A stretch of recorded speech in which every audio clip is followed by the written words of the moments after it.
মেরাজ আমাদের প্রিয় নবীর, মেরাজ আমাদের প্রিয় নবীর, মেরাজ আমাদের প্রিয় নবীর, মেরাজ আমাদের প্রিয় নবীর। শবে মেরাজ এমন এক রাত যে রাতে আমাদের প্রিয় নবী হযরত মুহাম্মদ মুস্তাফা সাল্লাল্লাহু আলাইহি ওয়াসাল্লাম আরশে আরোহণ করেছিলেন। সেই বরকতময় রাতে নিজের চোখে আল্লাহর কুদরতের অগণিত বিষয়াদি অবলোকন করেছেন। সেই সফরে প্রিয় নবী সাল্লাল্লাহু আলাইহি ওয়াসাল্লাম জান্নাতও ভ্রমণ করেছেন, যেখানে তিনি সাল্লাল্লাহু আলাইহি ওয়াসাল্লাম প্রাসাদ, বাগান, নদীসহ বিভিন্ন ধরনের নিয়ামতরাজি দেখেছেন। তারপর এর বেশ কিছু বর্ণনা তার উম্মতকে শুনিয়েছেন, যাতে তারা সৎকর্মের মাধ্যমে জান্নাতে যাওয়ার চেষ্টা করে। জান্নাতের দরজায় কি লেখা ছিল? মেরাজ আমাদের প্রিয় নবী। রাসূলুল্লাহ সাল্লাল্লাহু আলাইহি ওয়াসাল্লাম ইরশাদ করেন, যে রাতে আমি মেরাজে গেলাম, জান্নাতের দরজায় লেখা দেখলাম যে সৎকার সওয়াব 10 গুণ এবং ঋণ প্রদানের সওয়াব 18 গুণ। প্রিয় নবী সাল্লাল্লাহু আলাইহি ওয়াসাল্লাম হযরত জিবরাইল আমিন আলাইহিস সালাতু ওয়াস সালামকে জিজ্ঞেস করলেন, ঋণ কেন দান অপেক্ষা উত্তম? তিনি বললেন, সদকা গ্রহণকারীর কাছে প্রায়শই সম্পদ থাকে এবং তবুও সে চায়, কিন্তু যে ঋণ নেয় সে প্রয়োজনের কারণে ঋণ নেয়।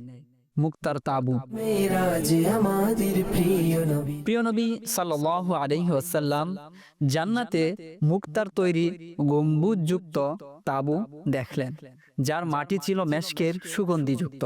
তিনি সাল্লাল্লাহু আলাইহি ওয়াসাল্লাম জিজ্ঞেস করলেন, হে জিবরাইল, এগুলো কাদের জন্য? তিনি বললেন, ইয়া রাসূলুল্লাহ সাল্লাল্লাহু আলাইহি ওয়াসাল্লাম, এগুলো আপনার উম্মতের ইমাম ও মুয়াজ্জিনদের জন্য।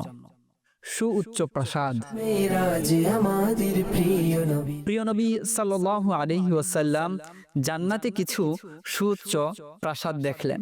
জিবরাইল আলাইহিস সালাতু ওয়াস সালাম আরজ করলেন, এগুলো তাদের জন্য যারা নিজেদের রাগকে নিয়ন্ত্রণ করে এবং মানুষকে ক্ষমা করে, আর আল্লাহ সৎকর্মশীলদের ভালোবাসেন।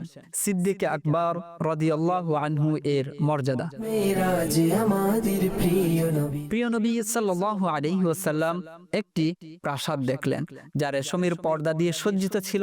জিজ্ঞাসা করলেন, এটি কার জন্য? আরজ করা হলো, এটি হযরত আবু বকর সিদ্দিক রাদিয়াল্লাহু তাআলা আনহু এর জন্য। হযরত বিলাল রাদিয়াল্লাহু আনহু এর পদধ্বনি। মেরাজ আমাদের প্রিয় নবী। প্রিয় নবী সাল্লাল্লাহু আলাইহি ওয়াসাল্লাম জান্নাত ভ্রমণকালে কারো পদধ্বনির শব্দ শুনতে পেলেন। এ সম্পর্কে প্রিয় নবী সাল্লাল্লাহু আলাইহি ওয়াসাল্লামকে বলা হলো যে এই পদধ্বনি হচ্ছে হযরত বিলাল রাদিয়াল্লাহু আনহু এর। জান্নাতি হুরদের অভিবাদন। মেরাজ আমাদের প্রিয় নবী। প্রিয় নবী সাল্লাল্লাহু আলাইহি ওয়াসাল্লাম একটি নদীর কিনারায় তাশরিফ নিয়ে এলেন, যার তীরে মুক্তা, জবরজত এবং ইয়াকুতের তৈরি তাবু ছিল। হঠাৎ একটি আওয়াজ এলো, আসসালামু আলাইকা ইয়া রাসূলুল্লাহ। জিবরাইল আমিন আলাইহিস সালাতু ওয়াস সালাম বললেন, এরা তাবুতে অবস্থানকারী পর্দানসীন হুর, যারা মহান রবের অনুমতি ক্রমে আপনাকে সালাম জানিয়েছেন। নূরে আচ্ছাদিত মানব। মেরাজ আমাদের প্রিয় নবী। প্রিয় নবী মুহাম্মদ সাল্লাল্লাহু আলাইহি ওয়াসাল্লাম একজন ব্যক্তিকে দেখতে পেলেন, যে আরশে নূরের মধ্যে আচ্ছাদিত ছিল। জিজ্ঞেস করলেন, এ কে? কোন নবী? বলা হলো, জি না। কোন ফেরেশতা? বলা হলো, জি না।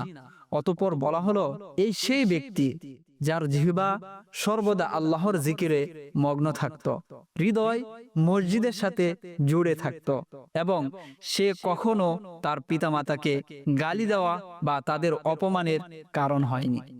উপসংহার। মেরাজ আমাদের প্রিয় নবী। হে আল্লাহ, আমাদেরকে জান্নাতে যাওয়ার আমল সমূহ করার তৌফিক দান করুন এবং প্রিয় নবী সাল্লাল্লাহু আলাইহি ওয়াসাল্লাম এর উসিলায় জান্নাতুল ফেরদাউসে তার প্রতিবেশী হওয়ার তৌফিক দান করুন। আমিন বিজাহিন নবিয়্যিল আমিন।